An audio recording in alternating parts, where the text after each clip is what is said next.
tanggal 23 Oktober, hari ke-297. Bacaan Lukas pasal 19 sampai 21. Pujian untuk anak manusia.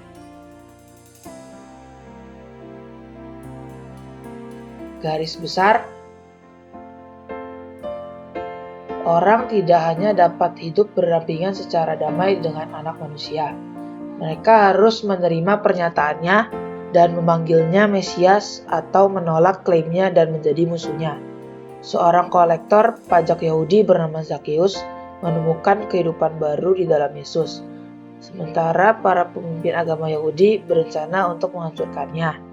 Para murid Yesus berduyun-duyun ke jalan-jalan untuk menyambut guru mereka ke Yerusalem, sementara musuh-musuhnya mempertanyakan otoritasnya di setiap kesempatan.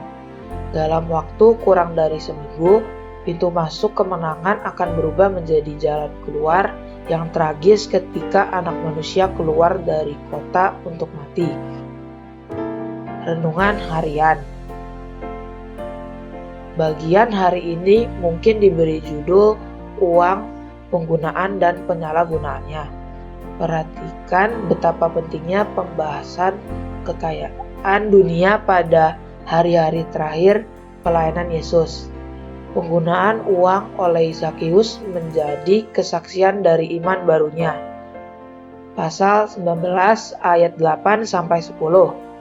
Perumpamaan 10 hamba mengajar para murid untuk menggunakan kekayaan demi kemuliaan Allah. Pasal 19 ayat 11 sampai 27. Yesus membersihkan bait mereka yang telah mengubah rumah Bapanya menjadi tempat bagi penukar uang. Pasal 19 ayat 45 sampai 48. Membayar pajak kepada kaisar menjadi ujian otoritas Kristus. Pasal 20 ayat 20 sampai 26. Dan persembahan janda dari 2 koin kecil menjadi objek pelajaran pengorbanan. Pasal 21 ayat 1 sampai 4. Mengapa Anda menggunakan uang seperti barometer yang baik dari perjalanan Anda dengan Tuhan? Karena dimanapun hartamu berada, ada keinginan hatimu juga. Matius pasal 6 ayat 21. Ketiklah sebuah ayat yang berhubungan dengan uang dari bagian hari ini. Anda mungkin ingin menggunakan Lukas pasal 20 ayat 25 atau pasal 21 ayat 3 sampai 4 dan gunakan tanda dolar. Cetaklah untuk mengingatkan Anda tentang prinsip-prinsip Tuhan mengenai penggunaan dan penyalahgunaan berkat materi ini. Uang saja tidak akan pernah membuat siapapun menjadi kaya.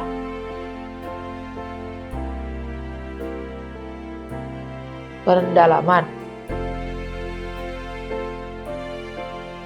Hari berawan tercerah yang tercatat Lukas pasal 21 ayat 27.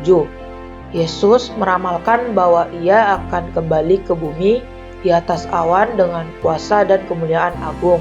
Pasal 21 ayat 27.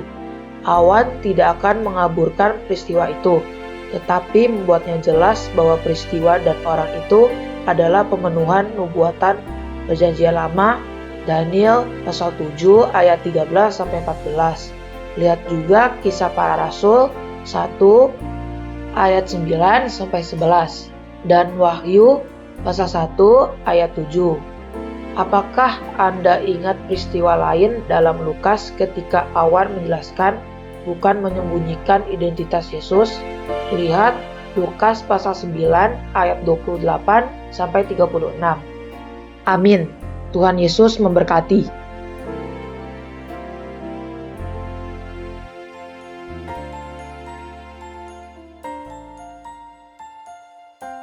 Lukas pasal 19.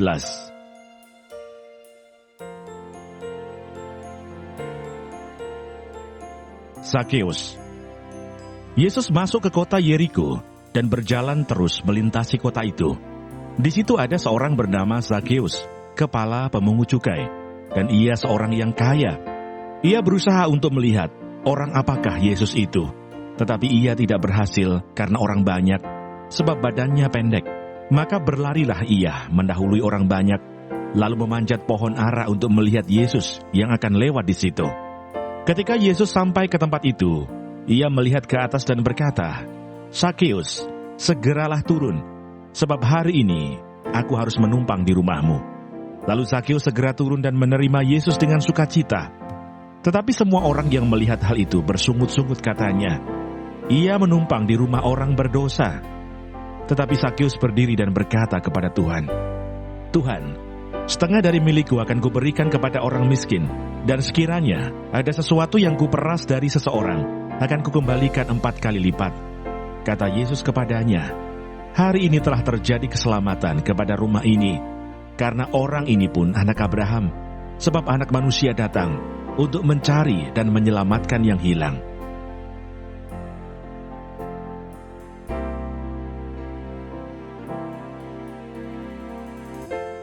Perumpamaan tentang uang mina. Untuk mereka yang mendengarkan dia di situ, Yesus melanjutkan perkataannya dengan suatu perumpamaan, sebab ia sudah dekat Yerusalem dan mereka menyangka bahwa kerajaan Allah akan segera kelihatan. Maka ia berkata, ada seorang bangsawan berangkat ke sebuah negeri yang jauh untuk dinobatkan menjadi raja di situ, dan setelah itu baru kembali. Ia memanggil 10 orang hambanya dan memberikan 10 mina kepada mereka, katanya, "Pakailah ini untuk berdagang sampai aku datang kembali." Akan tetapi orang-orang sebangsanya membenci dia, lalu mengirimkan utusan menyusul dia untuk mengatakan, "Kami tidak mau orang ini menjadi raja atas kami." Dan terjadilah ketika ia kembali, setelah ia dinobatkan menjadi raja, ia menyuruh memanggil hamba-hambanya yang telah diberinya uang itu, untuk mengetahui berapa hasil dagang mereka masing-masing. Orang yang pertama datang dan berkata, "Tuan, mina tuan yang satu itu telah menghasilkan 10 mina." Katanya kepada orang itu, "Baik sekali perbuatanmu itu, hai hamba yang baik. Engkau telah setia dalam perkara kecil, karena itu terimalah kekuasaan atas 10 kota." Datanglah yang kedua dan berkata, "Tuan, mina tuan telah menghasilkan 5 mina." Katanya kepada orang itu, "Dan engkau kuasailah 5 kota." Dan hamba yang ketiga datang dan berkata, "Tuan, inilah mina tuan. Aku telah menyimpannya dalam sapu tangan, sebab aku takut akan tuan, karena tuan adalah manusia yang keras. Tuan mengambil apa yang tidak pernah tuan taruh, dan tuan menuai apa yang tidak tuan tabur." Katanya kepada orang itu, "Hai hamba yang jahat, aku akan menghakimi engkau menurut perkataanmu sendiri. Engkau sudah tahu bahwa aku adalah orang yang keras, yang mengambil apa yang tidak pernah aku taruh, dan menuai apa yang tidak aku tabur. Jika demikian, mengapa uangku itu tidak kau berikan kepada orang yang menjalankan uang? Maka sekembaliku, aku dapat mengambilnya serta dengan bunganya." Lalu katanya kepada orang-orang yang berdiri di situ, "Ambillah mina yang satu itu daripadanya, dan berikanlah kepada orang yang mempunyai 10 mina itu." Kata mereka kepadanya, "Tuan, ia sudah mempunyai 10 mina." Jawabnya, "Aku berkata kepadamu, setiap orang yang mempunyai kepadanya akan diberi, tetapi siapa yang tidak mempunyai, daripadanya akan diambil juga apa yang ada padanya. Akan tetapi semua seteruku ini yang tidak suka aku menjadi rajanya, bawalah mereka kemari dan bunuhlah mereka di depan mataku."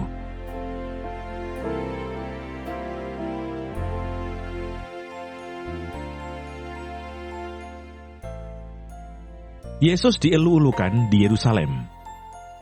Dan setelah mengatakan semuanya itu, Yesus mendahului mereka dan meneruskan perjalanannya ke Yerusalem. Ketika ia telah dekat Betfage dan Betania, yang terletak di gunung yang bernama Bukit Zaitun, Yesus menyuruh 2 orang muridnya dengan pesan, "Pergilah ke kampung yang di depanmu itu. Pada waktu kamu masuk di situ, kamu akan mendapati seekor keledai muda tertambat yang belum pernah ditunggangi orang. Lepaskanlah keledai itu dan bawalah kemari. Dan jika ada orang bertanya kepadamu, 'Mengapa kamu melepaskannya?' jawablah begini, 'Tuhan memerlukannya.'" Lalu pergilah mereka yang disuruh itu, dan mereka mendapati segala sesuatu seperti yang telah dikatakan Yesus. Ketika mereka melepaskan keledai itu, berkatalah orang yang empunya keledai itu, "Mengapa kamu melepaskan keledai itu?" Kata mereka, "Tuhan memerlukannya." Mereka membawa keledai itu kepada Yesus, lalu mengalasinya dengan pakaian mereka, dan menolong Yesus naik ke atasnya. Dan sementara Yesus mengendarai keledai itu, mereka menghamparkan pakaiannya di jalan. Ketika ia dekat Yerusalem, di tempat jalan menurun dari Bukit Zaitun, mulailah semua murid yang mengiringi dia bergembira dan memuji Allah dengan suara nyaring, oleh karena segala mukjizat yang telah mereka lihat. Kata mereka, "Diberkatilah dia yang datang sebagai Raja dalam nama Tuhan. Damai sejahtera di sorga dan kemuliaan di tempat yang maha tinggi." Beberapa orang Farisi yang turut dengan orang banyak itu berkata kepada Yesus, "Guru, tegurlah murid-muridmu itu." Jawabnya, "Aku berkata kepadamu, jika mereka ini diam, maka batu ini akan berteriak." Dan ketika Yesus telah dekat dan melihat kota itu, ia menangisinya, katanya, "Wahai, betapa baiknya jika pada hari ini juga engkau mengerti apa yang perlu untuk damai sejahteramu. Tetapi sekarang hal itu tersembunyi bagi matamu. Sebab akan datang harinya bahwa musuhmu akan mengelilingi engkau dengan kubu, lalu mengepung engkau dan menghimpit engkau dari segala jurusan. Dan mereka akan membinasakan engkau beserta dengan pendudukmu, dan pada tembokmu mereka tidak akan membiarkan satu batu pun tinggal terletak di atas batu yang lain, karena engkau tidak mengetahui saat bila mana Allah melawat engkau."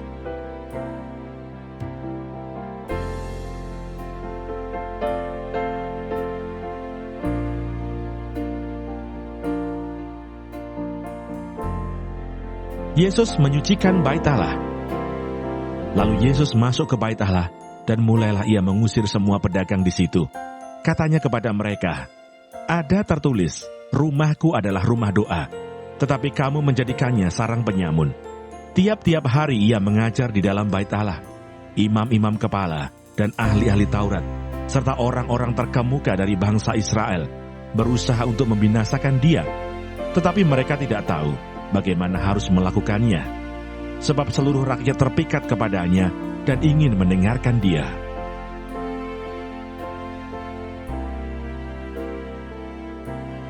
Lukas pasal 20.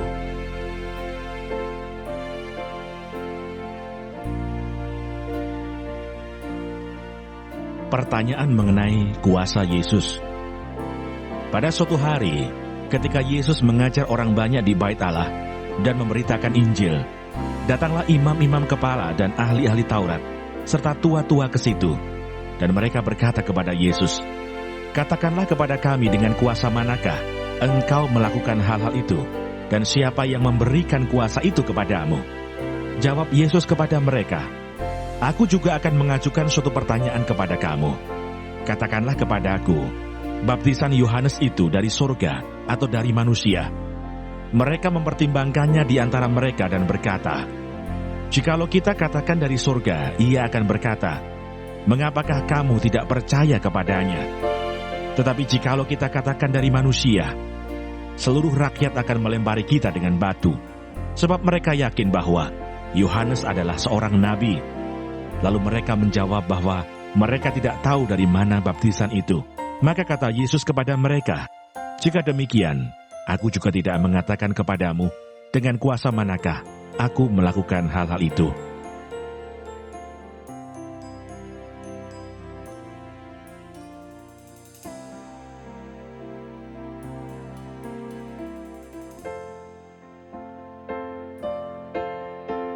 Perumpamaan tentang penggarap-penggarap kebun anggur. Lalu Yesus mengatakan perumpamaan ini kepada orang banyak. Seorang membuka kebun anggur. Kemudian ia menyewakannya kepada penggarap-penggarap, lalu berangkat ke negeri lain untuk waktu yang agak lama. Dan ketika sudah tiba musimnya, ia menyuruh seorang hamba kepada penggarap-penggarap itu, supaya mereka menyerahkan sebagian dari hasil kebun anggur itu kepadanya. Tetapi penggarap-penggarap itu memukul hamba itu, dan menyuruhnya pulang dengan tangan hampa. Sesudah itu ia menyuruh seorang hamba yang lain, tetapi hamba itu juga dipukul dan dipermalukan oleh mereka, lalu disuruh pulang dengan tangan hampa. Selanjutnya ia menyuruh hamba yang ketiga, tetapi orang itu juga dilukai oleh mereka, lalu dilemparkan keluar kebun itu. Maka kata tuan kebun anggur itu, "Apakah yang harus kuperbuat? Aku akan menyuruh anakku yang kekasih." Tentu ia mereka segani. Tetapi ketika penggarap-penggarap itu melihat anaknya itu, mereka berunding, katanya, Ia adalah ahli waris. Mari kita bunuh dia, supaya warisan ini menjadi milik kita." Lalu mereka melemparkan dia keluar kebun anggur itu dan membunuhnya. Sekarang apa yang akan dilakukan oleh tuan kebun anggur itu dengan mereka? Ia akan datang dan membinasakan penggarap-penggarap itu dan mempercayakan kebun anggur itu kepada orang-orang lain. Mendengar itu mereka berkata, "Sekali-kali jangan." Tetapi Yesus memandang mereka dan berkata, "Jika demikian, apakah arti nas ini? Batu yang dibuang oleh tukang-tukang bangunan telah menjadi batu penjuru. Barang siapa jatuh ke atas batu itu, ia akan hancur.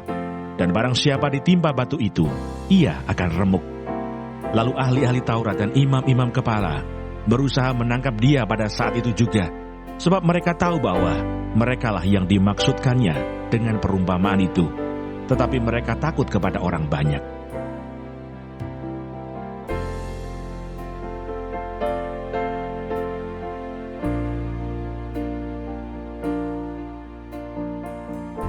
Tentang membayar pajak kepada kaisar. Ahli-ahli Taurat dan imam-imam kepala mengamat-amati Yesus. Mereka menyuruh kepadanya mata-mata yang berlaku seolah-olah orang jujur, supaya mereka dapat menjeratnya dengan suatu pertanyaan dan menyerahkannya kepada wewenang dan kuasa wali negeri. Orang-orang itu mengajukan pertanyaan ini kepadanya, "Guru, kami tahu bahwa segala perkataan dan pengajaranmu benar, dan engkau tidak mencari muka, melainkan dengan jujur mengajar jalan Allah. Apakah kami diperbolehkan membayar pajak kepada kaisar atau tidak?" Tetapi Yesus mengetahui maksud mereka yang licik itu, lalu berkata kepada mereka, "Tunjukkanlah kepadaku suatu dinar, gambar dan tulisan siapakah ada padanya?" Jawab mereka, "Gambar dan tulisan kaisar."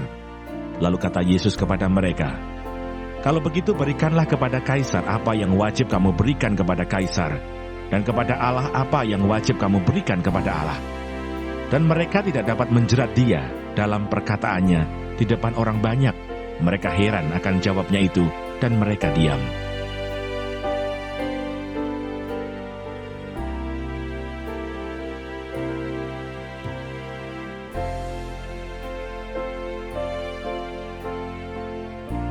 Pertanyaan orang Saduki tentang kebangkitan. Maka datanglah kepada Yesus beberapa orang Saduki yang tidak mengakui adanya kebangkitan. Mereka bertanya kepadanya, "Guru, Musa menuliskan perintah ini untuk kita. Jika seorang yang mempunyai saudara laki-laki mati sedang istrinya masih ada, tetapi ia tidak meninggalkan anak, saudaranya harus kawin dengan istrinya itu dan membangkitkan keturunan bagi saudaranya itu. Adalah 7 orang bersaudara. Yang pertama kawin dengan seorang perempuan lalu mati dengan tidak meninggalkan anak. Lalu perempuan itu dikawini oleh yang kedua, dan oleh yang ketiga, dan demikianlah berturut-turut oleh ke-7 saudaranya itu. Mereka semuanya mati dengan tidak meninggalkan anak. Akhirnya perempuan itu pun mati. Bagaimana sekarang dengan perempuan itu? Siapakah di antara orang-orang itu yang menjadi suaminya pada hari kebangkitan? Sebab ke-7-nya telah beristrikan dia." Jawab Yesus kepada mereka, "Orang-orang dunia ini kawin dan dikawinkan, tetapi mereka yang dianggap layak untuk mendapat bagian dalam dunia yang lain itu dan dalam kebangkitan dari antara orang mati, tidak kawin dan tidak dikawinkan. Sebab mereka tidak dapat mati lagi. Mereka sama seperti malaikat-malaikat, dan mereka adalah anak-anak Allah, karena mereka telah dibangkitkan.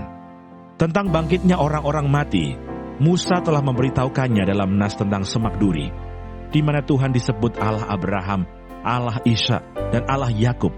Dia bukan Allah orang mati, melainkan Allah orang hidup.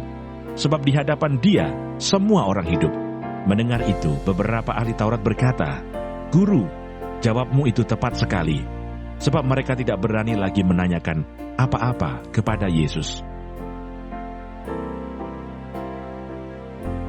Hubungan antara Yesus dan Daud. Tetapi Yesus berkata kepada mereka, "Bagaimana orang dapat mengatakan bahwa Mesias adalah anak Daud?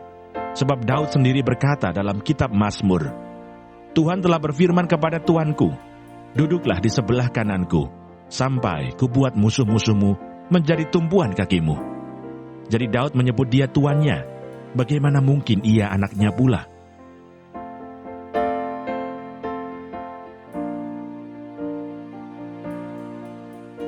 Yesus menasihatkan supaya waspada terhadap ahli-ahli Taurat.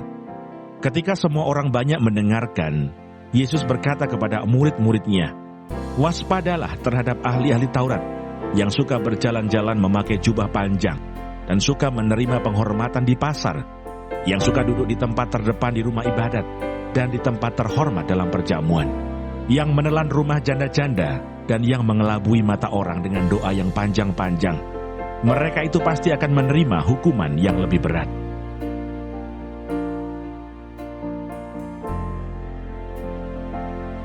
Lukas pasal 21.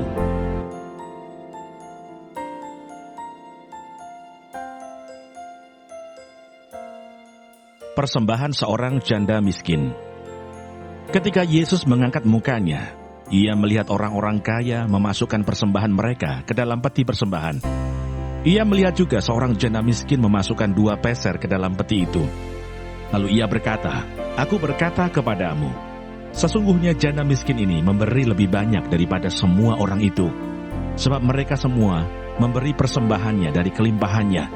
Tetapi janda ini memberi dari kekurangannya, bahkan ia memberi seluruh nafkahnya."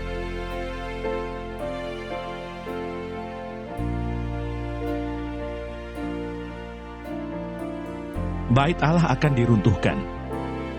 Ketika beberapa orang berbicara tentang bait Allah dan mengagumi bangunan itu yang dihiasi dengan batu yang indah-indah dan dengan berbagai-bagai barang persembahan, berkatalah Yesus, "Apa yang kamu lihat di situ?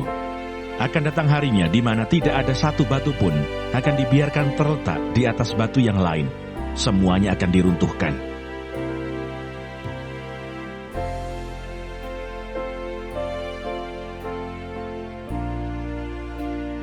Permulaan penderitaan. Dan murid-murid bertanya kepada Yesus, katanya, "Guru, bila manakah itu akan terjadi? Dan apakah tandanya kalau itu akan terjadi?" Jawabnya, "Waspadalah, supaya kamu jangan disesatkan. Sebab banyak orang akan datang dengan memakai namaku dan berkata, 'Akulah dia,' dan saatnya sudah dekat. Janganlah kamu mengikuti mereka. Dan apabila kamu mendengar tentang peperangan dan pemberontakan, janganlah kamu terkejut, sebab semuanya itu harus terjadi dahulu. Tetapi itu tidak berarti kesudahannya akan datang segera." Ia berkata kepada mereka, "Bangsa akan bangkit melawan bangsa, dan kerajaan melawan kerajaan, dan akan terjadi gempa bumi yang dahsyat, dan di berbagai tempat akan ada penyakit sampar dan kelaparan, dan akan terjadi juga hal-hal yang mengejutkan dan tanda-tanda yang dahsyat dari langit.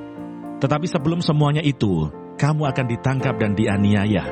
Kamu akan diserahkan ke rumah-rumah ibadat dan penjara-penjara, dan kamu akan dihadapkan kepada raja-raja dan penguasa-penguasa oleh karena namaku. Hal itu akan menjadi kesempatan bagimu untuk bersaksi. Sebab itu tetapkanlah di dalam hatimu, supaya kamu jangan memikirkan lebih dahulu pembelaanmu. Sebab aku sendiri akan memberikan kepadamu kata-kata hikmat, sehingga kamu tidak dapat ditentang atau dibantah lawan-lawanmu. Dan kamu akan diserahkan juga oleh orang tuamu, saudara-saudaramu, kaum keluargamu, dan sahabat-sahabatmu. Dan beberapa orang di antara kamu akan dibunuh. Dan kamu akan dibenci semua orang oleh karena namaku. Tetapi tidak sehelai pun dari rambut kepalamu akan hilang. Kalau kamu tetap bertahan, kamu akan memperoleh hidupmu."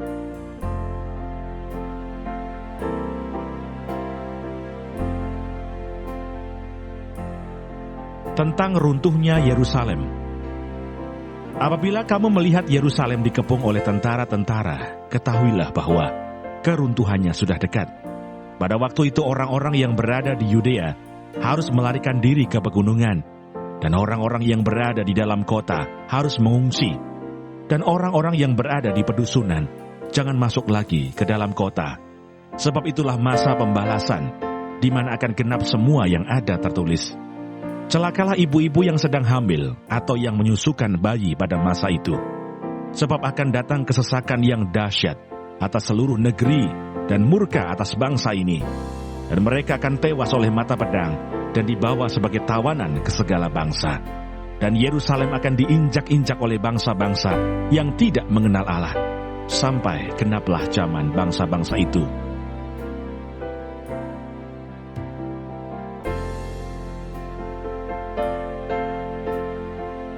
kedatangan Anak Manusia, perumpamaan tentang pohon ara.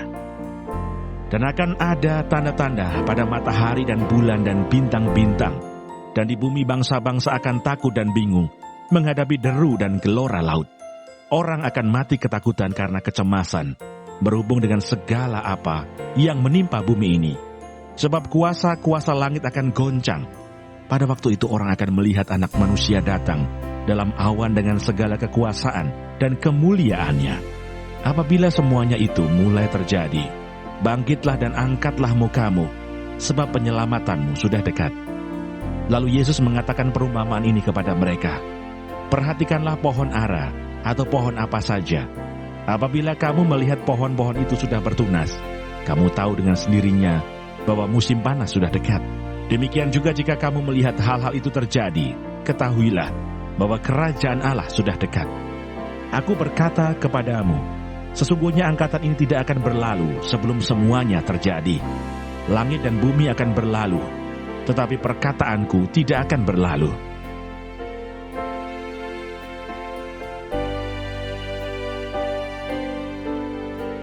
Nasihat supaya berjaga-jaga. Jagalah dirimu, supaya hatimu jangan syarat oleh pesta pora dan kemabukan, serta kepentingan-kepentingan duniawi, dan supaya hari Tuhan jangan dengan tiba-tiba jatuh ke atas dirimu seperti suatu jeret, sebab ia akan menimpa semua penduduk bumi ini. Berjaga-jagalah senantiasa sambil berdoa, supaya kamu beroleh kekuatan untuk luput dari semua yang akan terjadi itu, dan supaya kamu tahan berdiri di hadapan Anak Manusia. Pada siang hari Yesus mengajar di Bait Allah, dan pada malam hari ia keluar dan bermalam di gunung yang bernama Bukit Zaitun. Dan pagi-pagi semua orang banyak datang kepadanya di dalam Bait Allah untuk mendengarkan dia.